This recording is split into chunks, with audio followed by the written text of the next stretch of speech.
Good evening, everyone. Thank you so much for coming out in this weather. We really appreciate it. And when you guys do go home, please be safe. Okay.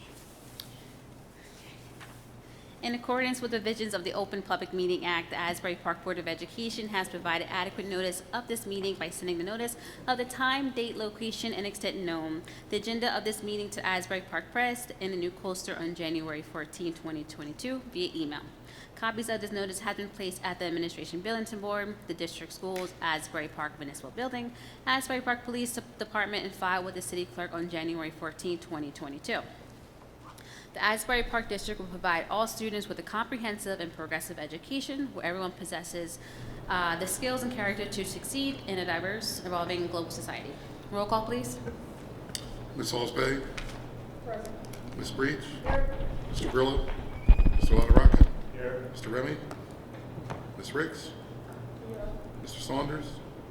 Mrs. Zinsky? Here. Ms. Cook? Here. Please rise for the flag salute.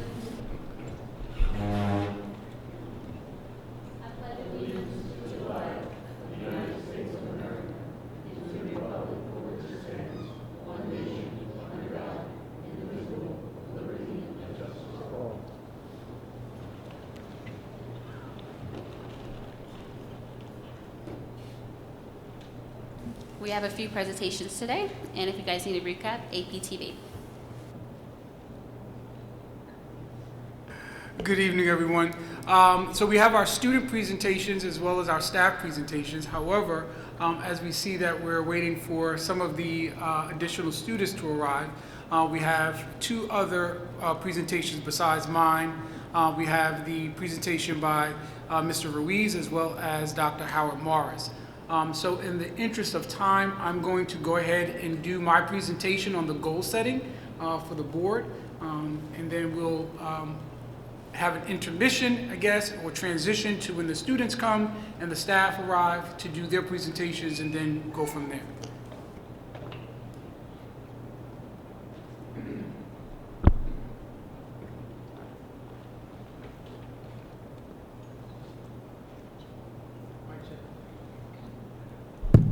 Mic check. Okay, good evening, everyone. I'm not going to break out singing. So, good evening. One of the things that we have been doing as a district over the last 2 years is publicizing our goals by department, by school, and we utilize that to use as a metrics to guide our work through the year. This year, as you see, these goals, make sure this is on. These goals are located on our district's website, and as you can see, they're done math, ELA, science, early childhood, special education, student services, principals, by school, athletics, human resources, security, buildings and grounds, information technology, and grants. And so when we look at creating systemic continuity around a common goal, these are the things that I report out to you all at the end of the year in terms of what we have accomplished, right? These also comprise of our weekly updates in terms of information that I provide to you. Slideshow, sorry.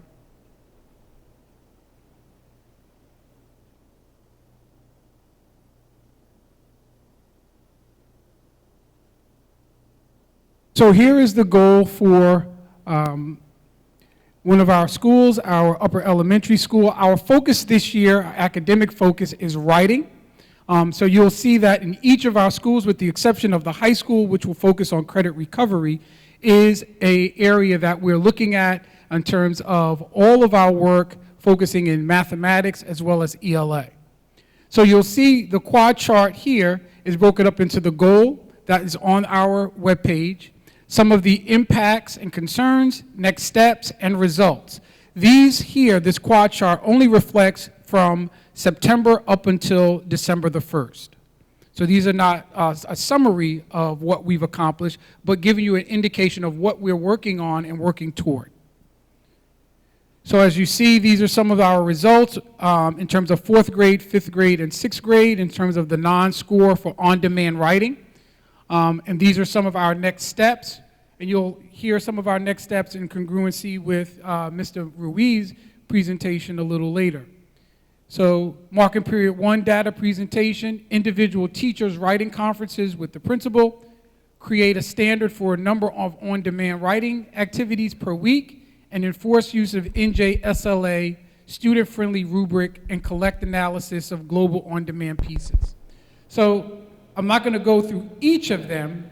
I wanted to give you just an overview of what these quad charts reflect.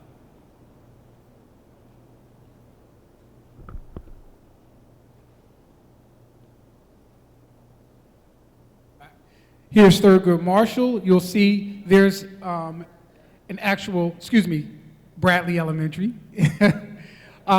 You'll see that the quad chart is also broken down into 4 areas. You'll see a graph display, which will also give you much more data information on what we're doing and where that school is performing, as well as some of the things that may have been accomplished. So you'll see each of them is individualized towards the school and or the department. So one of the things you'll see in some of the quad charts is in progress. That means they're still working on it. And you'll also see where there are items where they're completed. So some of these items, implementation of mini information writing lessons in the classroom, those things have been completed, 20-minute writing demonstration lessons. So those are just some of the instructional strategies that are being implemented in order to accomplish the overall goal for this school. By June 30th, 2023, 74% of the Bradley Elementary School 3rd grade students will score average or above proficiency on information writing benchmark.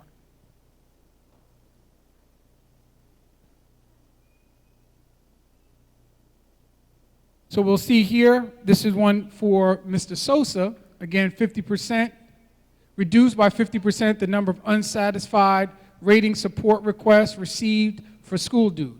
So this is another way within each of the respective departments, particularly for our buildings and grounds, how we're assessing resolving issues that are put into school dude. So this helps not only with our maintenance and facilities requests, but also making sure that those things that are put in are also addressed and aren't lagging in terms of unfilled school dude. So you'll see this is one of not satisfied 4, satisfied 6, very satisfied 12. So that's a rating in terms of those individuals putting in school due requests, their rating in terms of what their satisfaction was on their individual request. And it varies from, the various issues. So again, here are some impacts and concerns. Reducing unsatisfied support requests.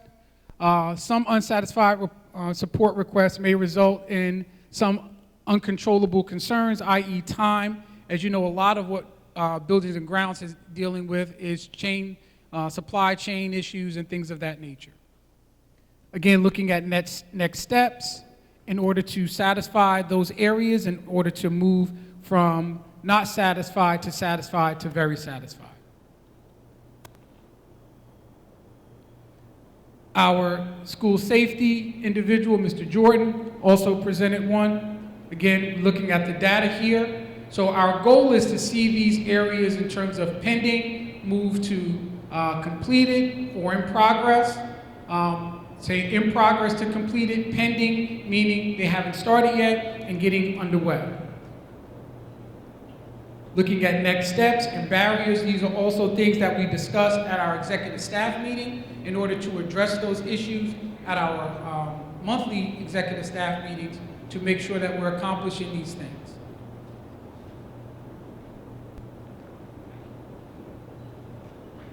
This is our informational technology. So you'll see the action plan top tech department request, Chromebook repair, laptop repair, emails, interactive whiteboards. Next steps, discuss results of export with executive committee. We've been streamlining a lot of the tech support from resetting passwords and other things utilizing our system. Data systems manager, Mr. Paul Savoya, who's been excellent in his role in supporting a lot of those staff concerns regarding, like I said, password resets. I mean, most of us have that issue.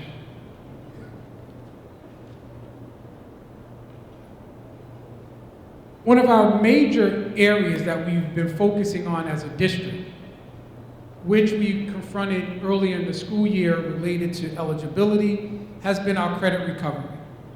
Our credit recovery this year has taken on a brand new level of urgency, with a lot of information, making sure that we are, as we like to say, providing clear and effective communication, and processes and systems that automate what we're doing, so we're not replicating things and we're getting things done in a timely manner that impacts students, particularly as we look at credit recovery, looking at the credit deficiency, looking at buyback time. That's one of the things that's on today's agenda is New Jersey Virtual School, which will be a critical piece in order to make sure that we are having, by August 2023, Asbury Park will eliminate 85% of the existing credit recovery needs. That is huge. But the only way we can manage that and monitor it is by having, looking here, the number of needed credit recovery course students by year, and then addressing our barriers, transcript audits, chronic absentee and lack of motivation, parent communication. I think we've been and Ms. O'Neill has been very critical with including the parents, the guidance counselors, as well as all of the relative support resources in order to begin to address this. As well as now that tying into our athletics with our hiring of Mr. Bowers, which now is also supporting that effort with monitoring student attendance, student activities, discipline, and those other features that require students to be in class and participating and not cutting. So here are some just next step items. Create alternative learning labs for the 12th grade. Continue biweekly management at-risk students with INRS process.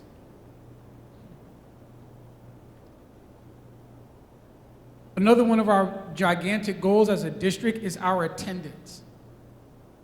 Overall, not only student attendance, but staff as well, and getting to that 95% threshold.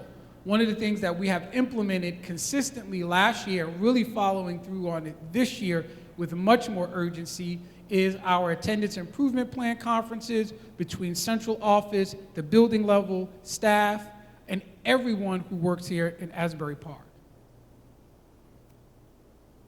Again, looking at seeking support by using appropriate technology to automate the process. You'll hear a lot of that. You'll see a lot of that. Making sure the process, right, is clear and effective. Constantly disaggregating the data for a deeper understanding, and notifying staff of egregious behaviors. We've been holding attendance conferences not only with every level of the organization, from central office to the building level to support staff. Attendance is key.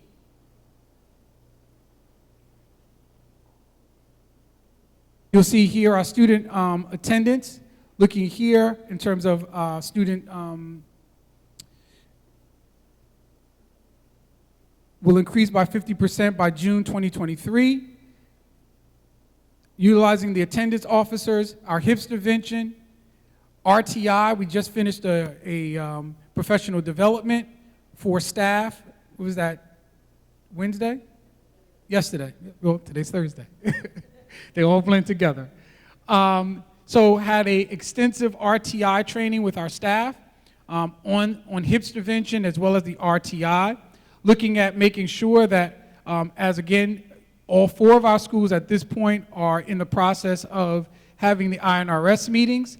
Again, utilizing our attendance officers where we have questions. We will also be creating a process to make sure our new registered students who are coming back in, if we have questions about those students having past histories of attendance, that we have those conferences upon registering and making sure that that system is also tied into here.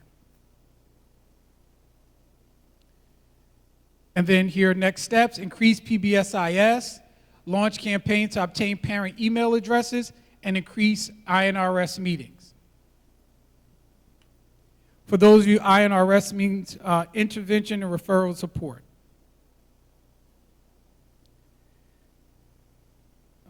This is our special services area as well. Looking at one of the things that we have been doing is making sure, as a district, we've been cited several times for disproportionality. We've done a great job over the last 2 years of making sure that we've met all of those state monitoring benchmarks, so that's no longer a concern for us as a district. When we look at, by June 2023, excuse me, June 30th, 2023, 40% of our classified students will be moved to a least restrictive environment. When we look at some of the barriers, unreliable validity of data system, Genesis and Frontline, with those two systems weren't talking. What we've been doing and working on since August is making both of those systems work in congruency in order to make sure that what information we have in our system is accurate and both of those systems are working collaboratively. Progress made by Evidence New Jersey Smart Special Education submission. So there were a number of errors because of that we had to go in manually. Mrs. Lau and Mr. Savoy have worked diligently on making sure that that's accurate. Child study team capacity. Progress made as evidenced by specific PD opportunities to build capacity. We're constantly looking at what we're doing with the staff, despite the financial burdens that we are presently under, to continue to provide professional development for staff as we assess and address the issues that we're confronting as a district. And again, next steps, assessment audits, IEP review before finalization, classroom consultations, and PD geared towards the goal achievement.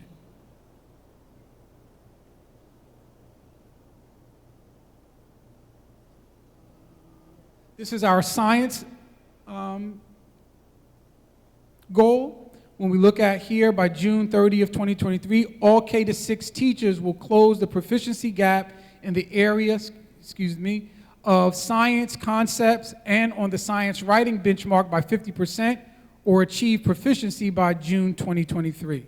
So again, here looking at the first benchmark, we're looking at below 40, 49 to 50, so we're in progress and moving. So you'll see where we've completed this, the distribution of the kits. Now we're assessing where we are with the utilization of those materials. And then next steps, professional development, lesson planning check, teachers using Science Google Classroom for references and their science needs, and grade level walkthroughs.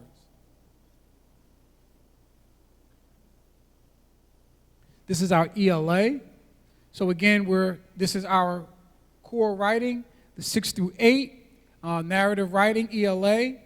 So we're completed that, the narrative writing outside consultant. We brought in a consultant to continue to work on that work.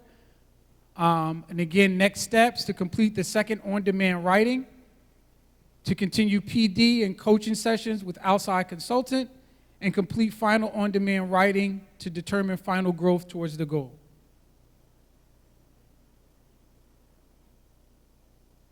This is our early childhood area. So when we look at to decrease writing non-proficiencies for 4-year-old students from 18% to 9%. And so when you look at this number 18 to 9%, the goal is double or half.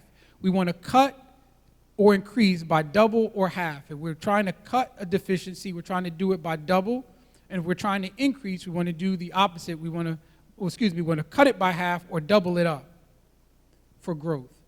So when we look at related service providers are not familiar with the teaching strategies gold assessment on creative curriculum. So that's one of the things that our new supervisor of early childhood is working on. When we look at teaching strategies, does not offer standalone professional development on fine motor skill activities. It is part of the literacy PD, which our teachers have already had. So when we look at what we're doing, what we're receiving, we're assessing it and strategizing ways to improve it. And so when you look at next steps, review teaching strategies. This was done on December the 4th. Filter creative curriculum activities through teaching cards, Mighty Minutes for activities. We'll meet with related services providers and preschool instructional coaches, formerly master teachers. And that's what the walkthroughs that we utilize in this district help us to do. We just visited an early childhood couple of classrooms this week, and was actually here at Bradley. And we saw some great things taking place in our early childhood classrooms that give us indication that these goals are actually in progress and that the teachers are actually working on them.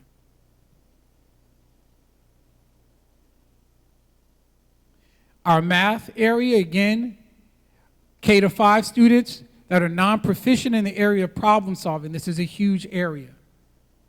So we're constantly working on that.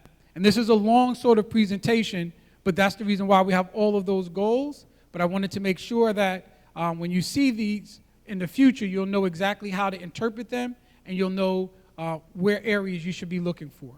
So again, we've been working on problem solving with the close the gap by 50%. This is ongoing professional development. This summer, we had a mathematics professional workshop cohort for our teachers that participated. We actually were able to get a number of teachers to participate in that for, how many weeks was that, Mr. Ruiz? 8 sessions throughout the summer. And so we're monitoring and working closely with those teachers that participated in that cohort professional development to see the increase and their improvement instructionally. Walkthrough with coaches, ongoing but difficult. So we're just, again, looking at the difficulties, but now being solution-based.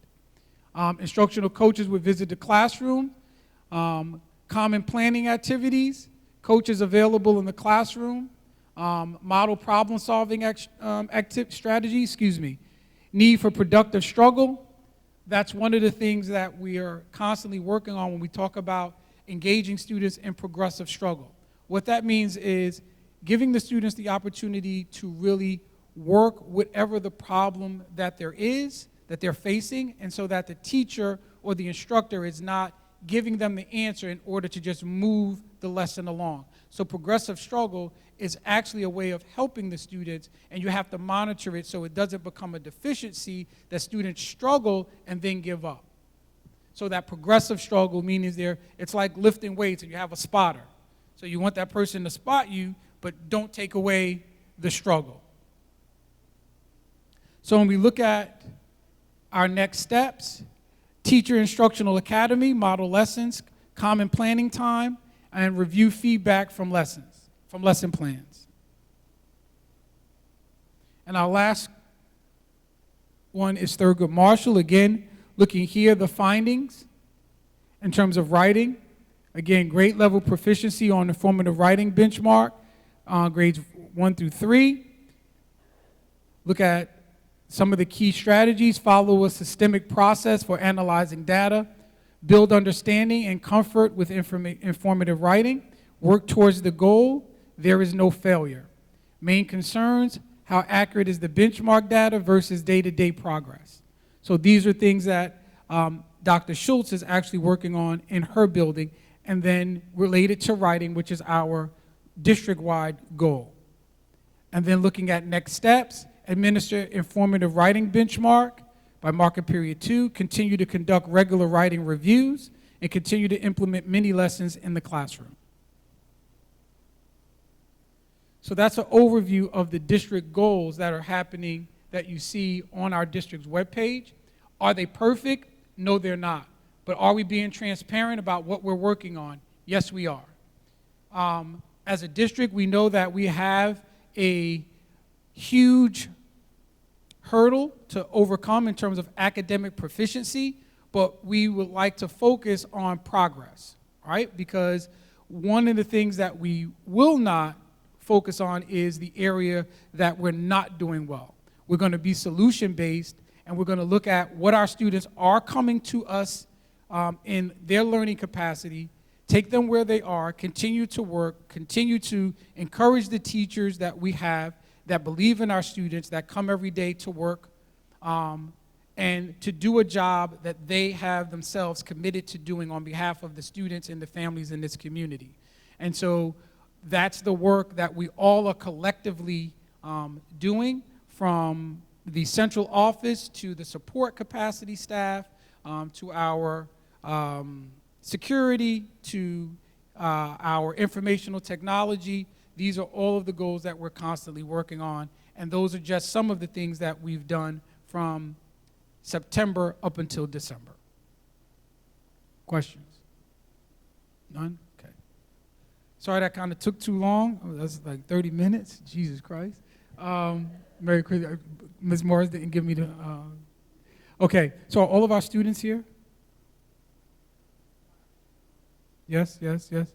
Okay, so we're going to transition really quick to our student presentations. So I know I was long-winded a little bit, but I needed to make sure that I thoroughly gave an overview of our district-wide goals, because one of the things, we have to be the architect of our own story, and what we're doing and how we're doing it.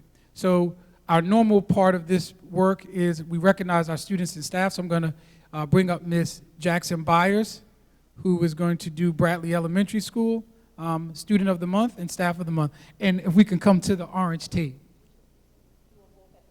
We can do the student first, and then you can do your staff.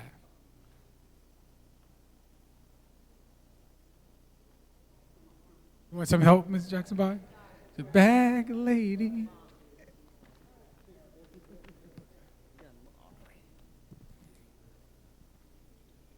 Of course. Orange tape right here. Okay, good evening, everyone. At this time, it is my pleasure and honor to introduce and present Miss Ashley Lopez-Gress. She is the Bradley Elementary School Student of the Month for December. Her teacher is here, and she just wanted to have a few words to speak about Ashley. Give Ashley a round of applause. She did so awesome today at our winter concert. That's why she's still dressed up.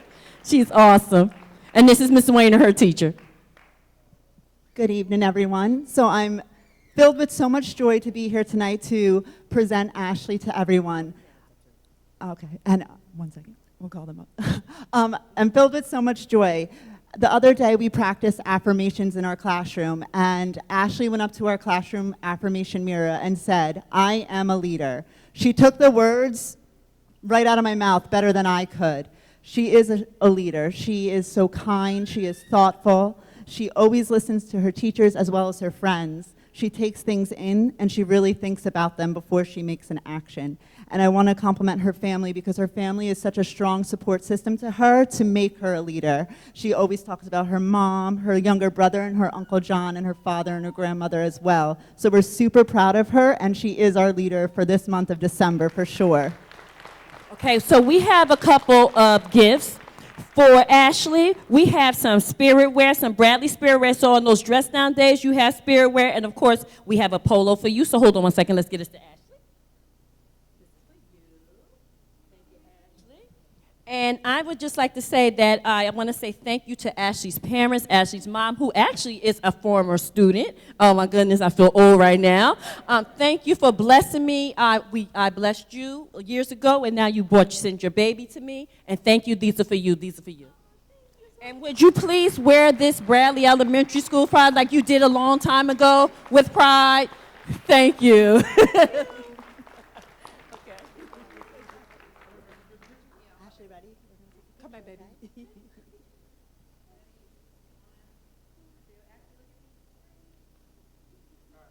Okay. Now, my staff member of the month, I've literally known her since she was 8 years old. When she would come and visit her mom, she would come and stop at her mom's class and then come down to mine. But it's a pleasure to have her as a Bradley Elementary School teacher now. That is Miss Ebony Bryant.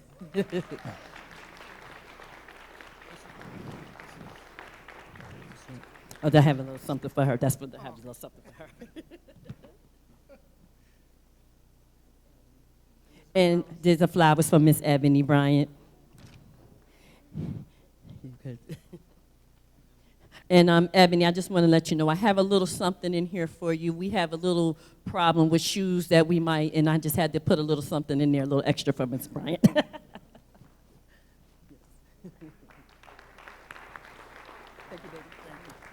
Thank you, Ms. Jackson Byers. Next, Dr. Schultz.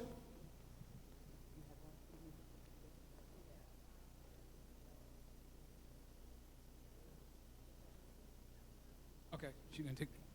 All right. Want me to hold that? Boom. Good evening, everyone. It is such a delight that I introduce a young man who is a third grade student at Thurgood Marshall Elementary School. At Thurgood, we are sailing to success on the SSTMES, and he is truly a model crew member. Not only is he succeeding academically in his class in all subjects, but his teachers and classmates always speak on the high level of respect that he shows in our school, and he is always positive and polite and caring of others. This was evidenced in November when we did a school food drive for those less fortunate during the holiday season. Our student of the month actually saved his own money that he would use to purchase snacks during lunch, brought it to the main office, and told Miss Felicia that he would like to donate it to our food drive to purchase food. So with that, it is my honor and privilege to welcome up Mr. Teron Melvin and his fantastic mom to please accept this. And in true Thurgood fashion, I know you are a young athlete. You have a backpack filled with a bunch of sports goods to use at home. So thank you so much, and nice TMES Star Student Polo. Yeah, come here, buddy. Nope, that's from Sperber.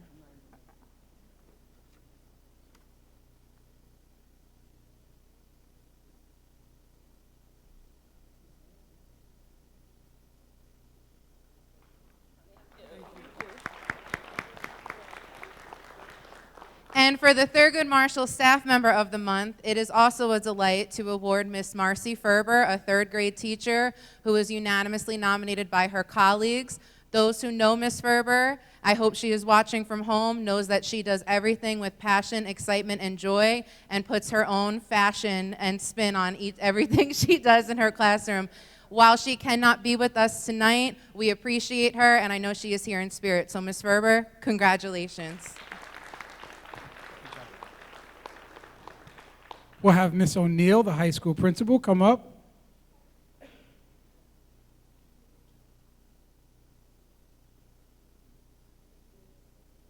You're doing, okay. For the high school this evening, we're recognizing two students who both are playing athletic games tonight, so they're across a couple streets playing.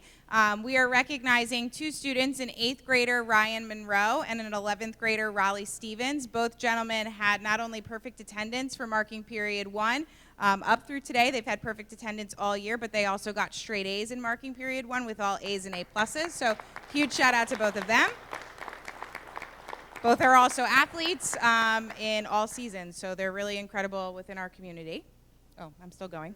Our Teacher of the Month is also our Teacher of the Year. Mr. Flavian has been a member of the Asbury Park community for many years. He is unanimously selected by his colleagues for Teacher of the Year. Thank you.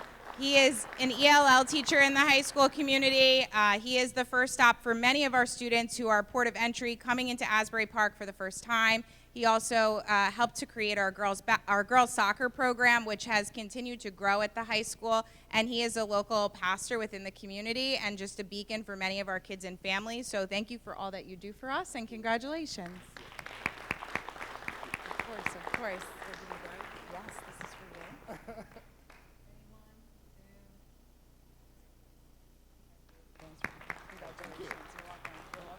Thank you, Mr. Fabian. All right.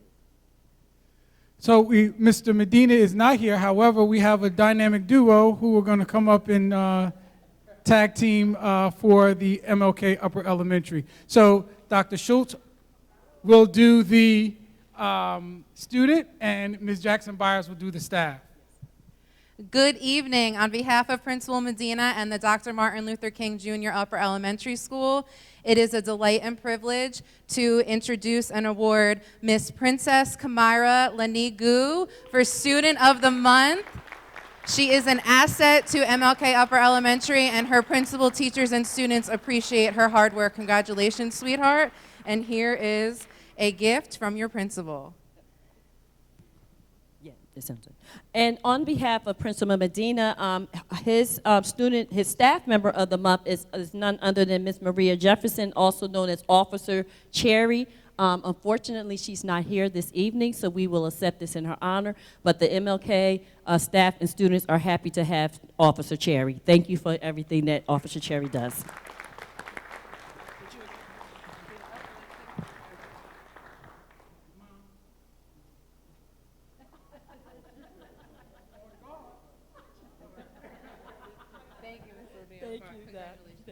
All right, thank you. Okay, so we have Mr. Ruiz. Oh, no, did I say Mr. Ruiz go first? Oh, excuse me, Dr. Howard Morris. Sorry. These are mandatory presentations. Keyword, mandatory.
Okay, good evening, everyone. As required by the state, we have to provide our HIV school self-assessment grades. They were previously provided to you all. However, we are just getting around to doing the presentation, so I'll be very brief. So,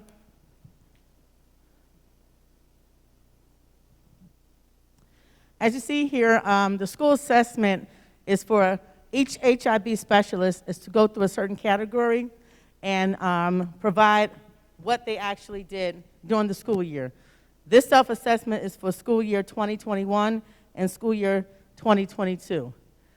Now, for whatever reason, I don't see the top, but the categories are HIV programs, approaches, or other initiatives. That's core element number 1. Training on the BOE approved HIV policy, other staff instruction and training programs, curriculum instruction on HIV and related information and skills, HIV personnel, school-level HIV incident reporting procedures, HIV investigation procedure, and HIV reporting. Okay, so the maximum amount of points for the high school, as you can see, was 11.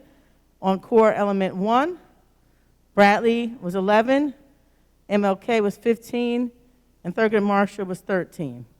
In core element 2, the high school scored themselves on 6. The maximum score was 9. So the high school was 6, Bradley was a perfect score of 9, MLK was a perfect score of 9, and Thurgood Marshall was a perfect score of 9. Core element 3, the maximum was 15 points. The high school was 12 points. Bradley Elementary scored at 12 points. MLK scored at 13 points. And Thurgood Marshall scored 11. Core element number 4, that was the curriculum instruction. The maximum points were 6. High school score was 5. Bradley Elementary score was 6. MLK was 6.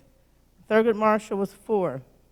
Core element 5 with the maximum points of 9 points. Asbury Park High School was 8. Bradley Elementary is an 8. MLK was a 6. And Thurgood Marshall was a 9. And Thurgood Marshall was a 9. Core element number 6, the maximum points were 6 points. The high school scored at 5. Bradley Elementary had a perfect score of 6. MLK had a perfect score of 6. And Thurgood Marshall had a perfect score of 6. Core element 7, HIV investigation procedures. The maximum points were 12. Asbury Park High School scored a 10. Bradley Elementary scored a 12. Thurgood Marshall scored a perfect 12, and so did MLK. Core element 8, the maximum score was 6 points. Asbury Park High School scored a 4. Bradley Elementary scored a 5. And MLK and Thurgood Marshall scored a perfect score of 6. So the maximum total points is 78 points. So the high school had a score of 61. Bradley had a score of 69. MLK had a score of 76. And Thurgood Marshall had a score of 7.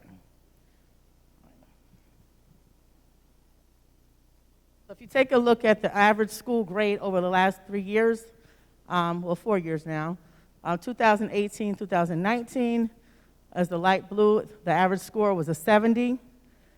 2019 and 2020, the average score was a 65.5.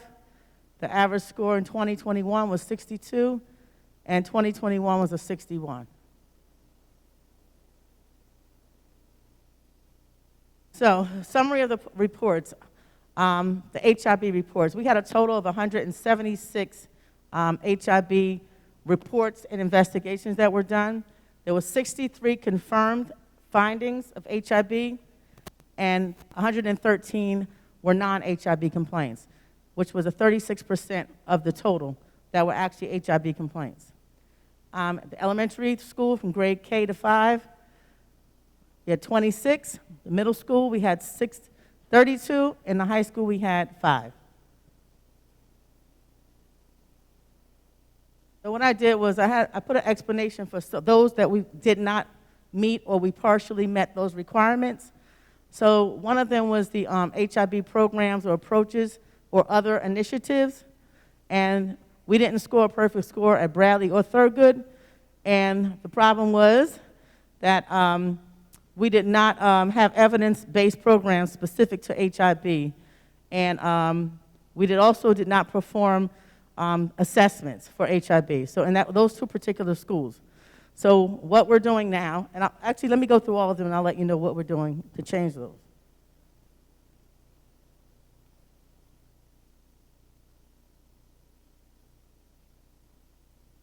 So the other area that we didn't score a perfect score was other staff instruction and training programs.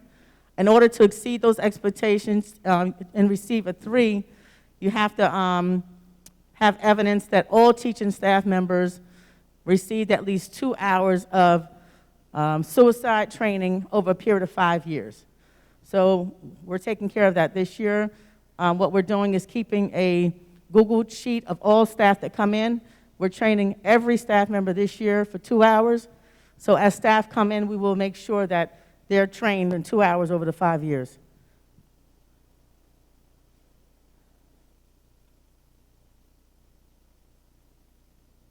The other area that we didn't score a perfect score was the HIV personnel. And this is where the school safety team did not collaborate with the community. That was the biggest issue. And in order to have evidence that the school climate and the policies and procedures for addressing HIV, a lot of times we have the teachers' involvement, we have the staff students' involvement, but a lot of times the community was the issue at Bradley and Thurgood Marshall. So we are inviting parents in to be a part of that.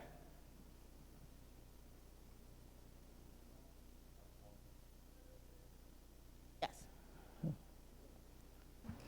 What does that mean with, I know, I just want to get this in before Sure. but what does that mean specifically in terms of the community?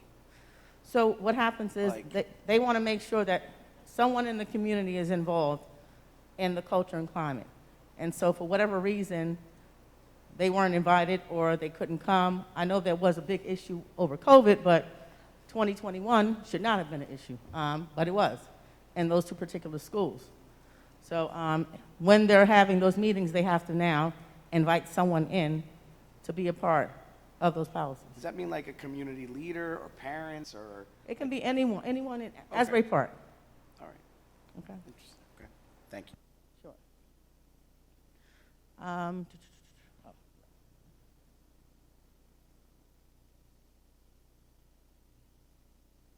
So, in order to improve how we assess ourselves, we're going to provide ongoing age-appropriate instruction on preventing HIV and suicide. In addition, what I did was, like I said, I created a Google Doc that comprised of all of those activities. I gave it to every HIV specialist, and so now they have to check off as they accomplish those things. So now I can see throughout the year and monitor what they're doing, what they haven't done. And so I meet with them once a month. So now when I look at the Google sheet, I can see what wasn't done, and then we can discuss how to make sure those things are done. Any questions? Thank you.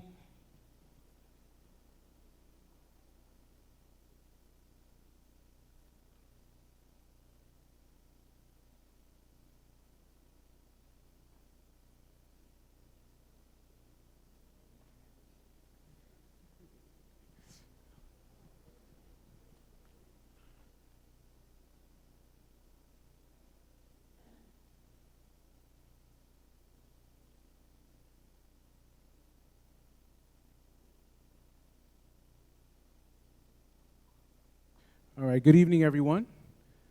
My name is Edwin Ruiz. I'm the Director of Curriculum and Instruction for the Asbury Park School District.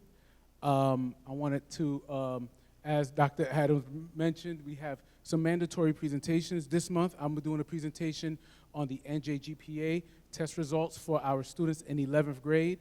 Next month, I'll be doing one for Start Strong that we took earlier this year. These results our students in 11th grade took the New Jersey Graduation Proficiency Assessment back in about March of last year. So it took a while for us to get these scores. In 2022, in the spring of 2022. So it was in March. So last school year. So, right. So Start Strong we took earlier this year. And these scores just got back about a month ago. We gave out the score sheets to our students. They went out last month. And now we're doing our board presentation.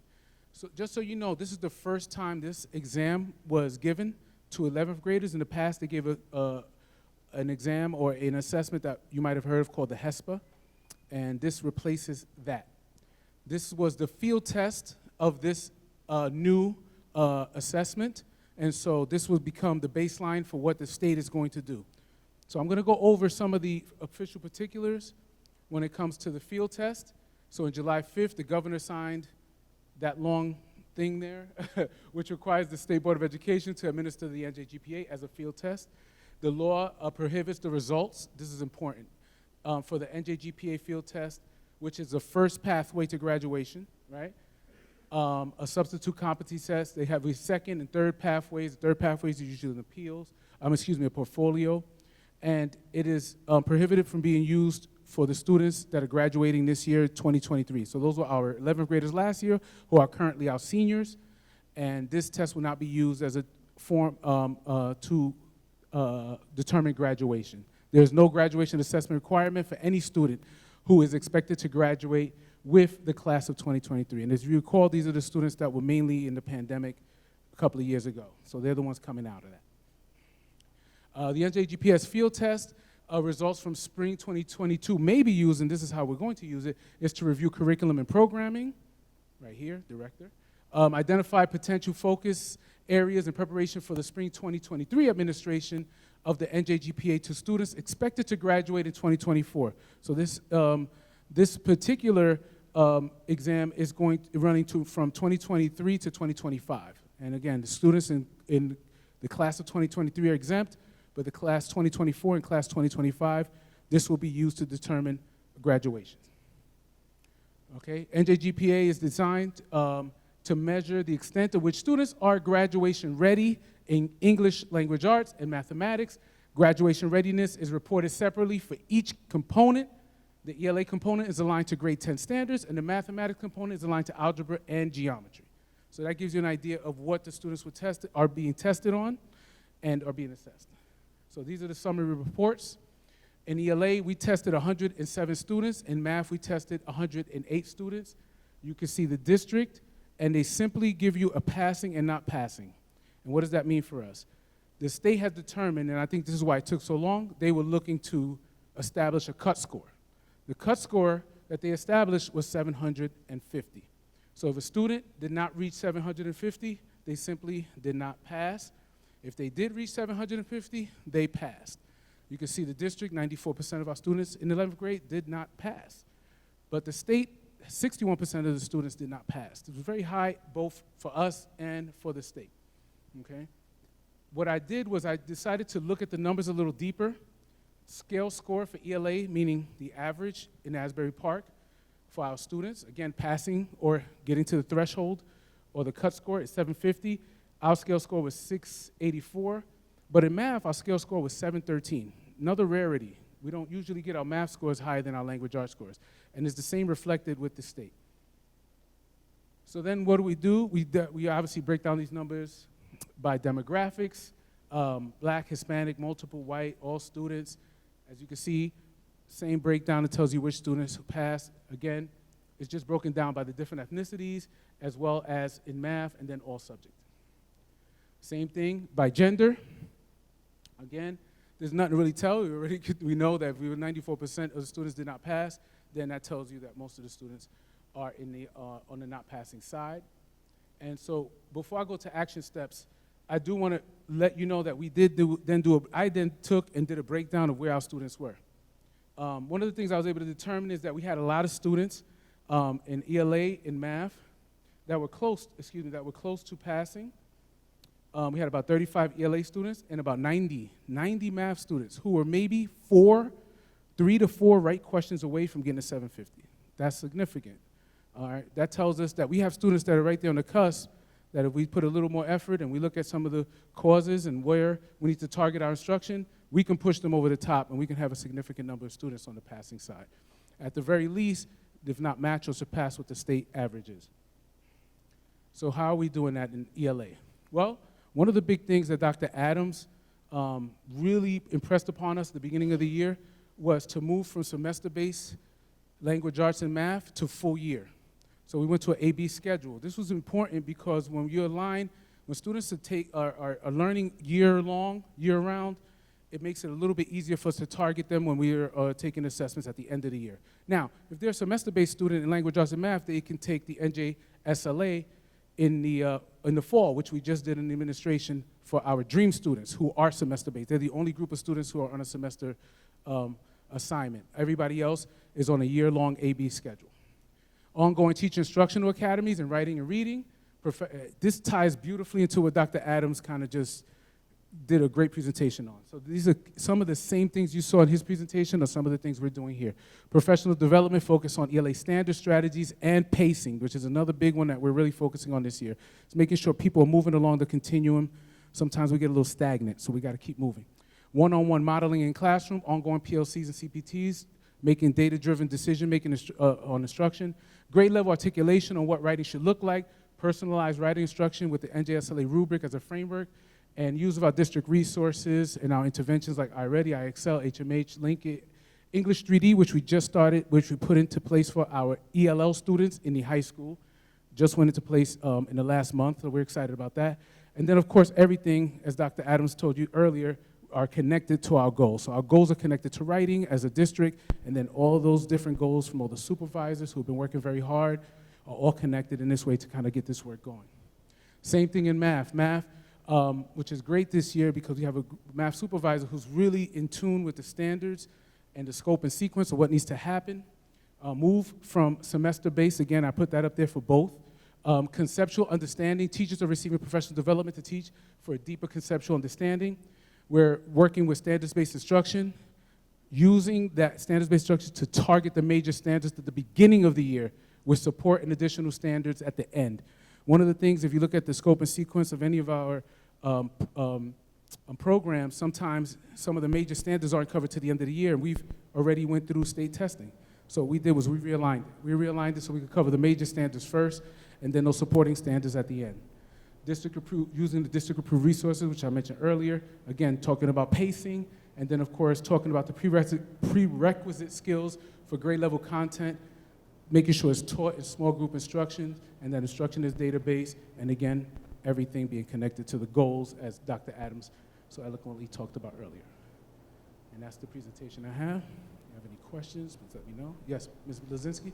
Do they present data on urban districts versus suburban districts? Because this is based on statewide, which is a large range of different achievement levels around the state. I'd have to dig a little bit to get it, but I can get that information. I usually like to even look at factor groups so we can compare against groups like us, but also against everything in between. And if you looked at my last presentation, I actually pulled that chart for NJSLA when I did the last presentation. I just don't have that same information because we just got this.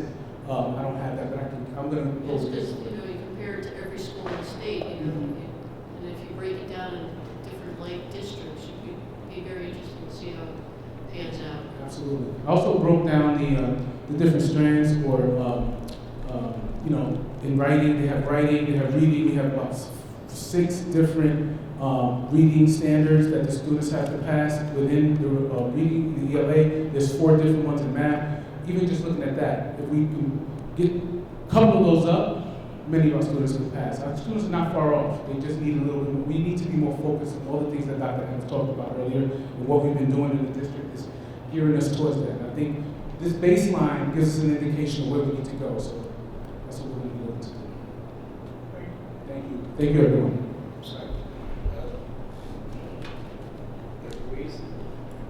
I'm sorry, my voice is a mess. Can we get that, like what Barbara was saying? Yeah, so you can email it to everybody? Absolutely. I'll work on that. No problem. Once the state releases that disaggregation of information, then we'll be able to provide it. But right now, this assessment results are just being released, so I don't think the department has disaggregated that information as of yet. Oh, so it's not even available? They haven't disaggregated it as of yet. Can I ask why? Yeah, that's what I mean. Why is it? I think that would be a conversation for the NJDOE. It's amazing because it's already like almost a year old. Like, it'd be really good to have a conversation with Commissioner McMillan, now that she's not acting commissioner, it's commissioner. And just ask why does it take so long to get these assessments? Mind-boggling. That includes all of my reports.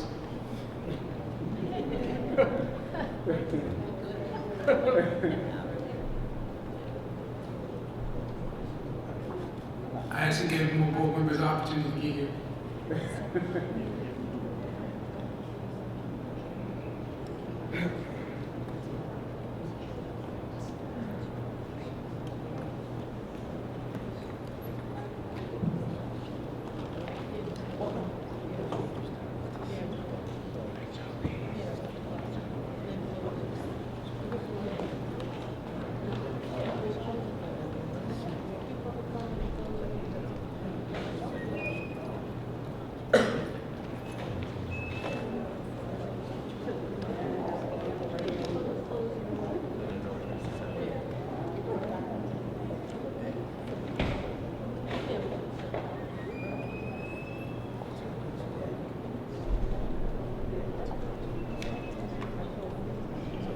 Okay, the board is going to open the floor for public comment. In accordance with Board Policy 0167, the Asbury Park Board of Education recognizes the value of public comment on educational issues and other matters of importance and provides members of the public with the opportunity to express themselves on school matters of community interest. The public comment portion of the meeting is not a question and answer session, and all public comment shall be directed to the board president. Members of the public who wish to make public comments must be recognized by the board president and provide his or her name, municipality of residence, and group affiliation, if applicable. All public comments shall be directed to the board president and are limited to 3 minutes in duration. Members of the public who do not follow the foregoing rules and/or interfere with the orderly operation of the board meeting may be removed from the meeting. Thank you, and at this time, I'll open up public comment.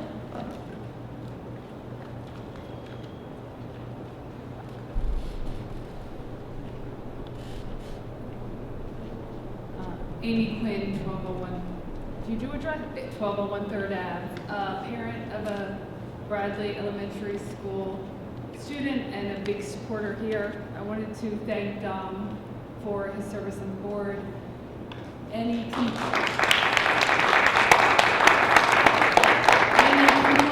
I've had from the playground to whatever, he's had to listen to me and always takes care of it. And kudos to Dr. Adams, who is always responsible and responsive as well. But thank you, Dom, for your time on this board. You've truly made a difference, at least in my life.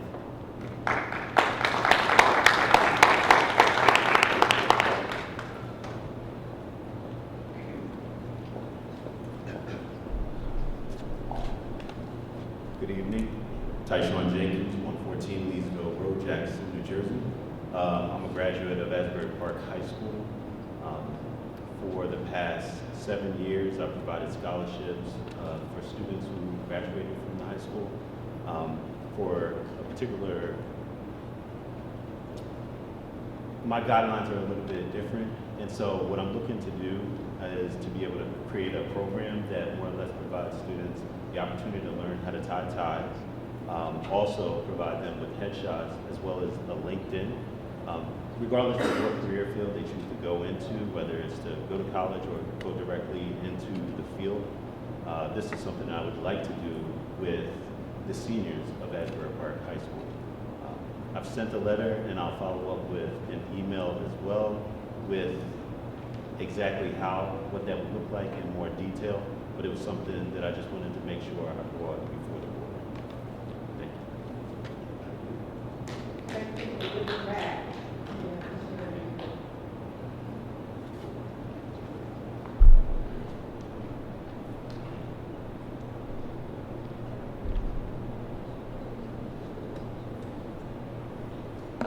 Mr. Williams? Yes, I'm sorry. Yes, thank you. My apologies.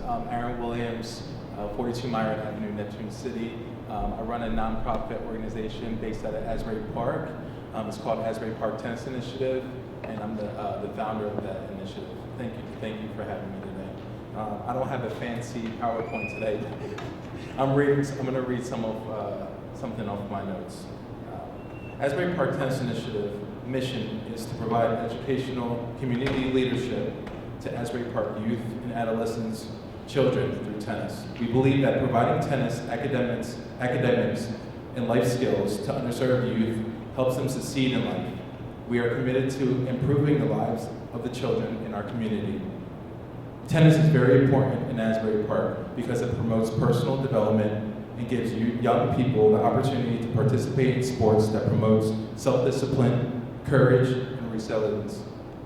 Over the last year, Asbury Park Tennis Initiative has facilitated a partnership with the Boys and Girls Club that has resulted in weekly tennis lessons for the club. The goal is to extend this program to the kids of Asbury School District. The initiative received grant funding for Monmouth County Commissioners to cover the cost of the resurfacing tennis courts in the community. Asbury Park is the only Jersey Shore town in the area without tennis courts. Asbury community deserves this opportunity. I see kids of all ages interested in learning how to play tennis at community events. This sense of community excitement has the potential to motivate children to participate in extracurricular activities and steer a positive direction through mentoring programs to better direct them outside of school. Asbury Park Tennis Initiative has officially become a chapter of National Juniors Tennis and Learning Association. The acronym is NJTL. A USTA chapter will provide guidance with programming, grants, educational classes, and will direct all groups of ages of young and adolescent kids in the community. I would like to thank you all for seeing the value in reintroducing tennis to the community and for the collaboration with the Asbury Park Tennis Initiative throughout the year. Let us work together to raise awareness in the community that any opportunity provided to those in surrounding areas should be equal to the opportunities provided to children throughout Asbury Park. I hope you all have a safe and enjoyable holiday season and look forward to the progress we make in the upcoming year. And excuse my sweating. I'm wearing like 5 layers right now. Thank you again.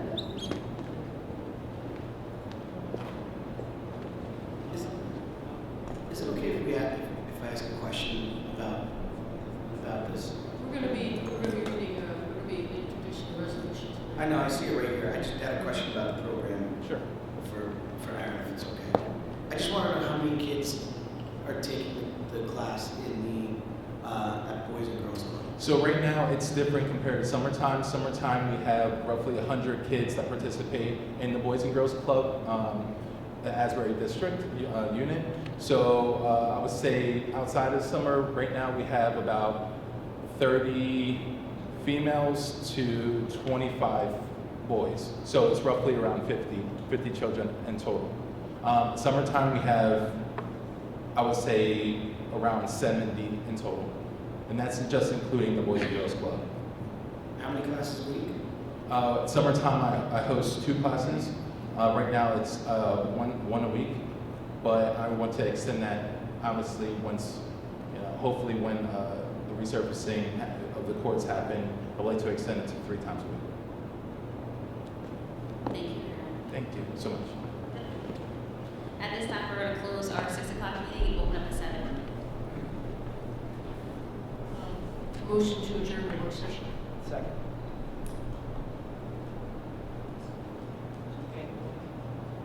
Roll call, please.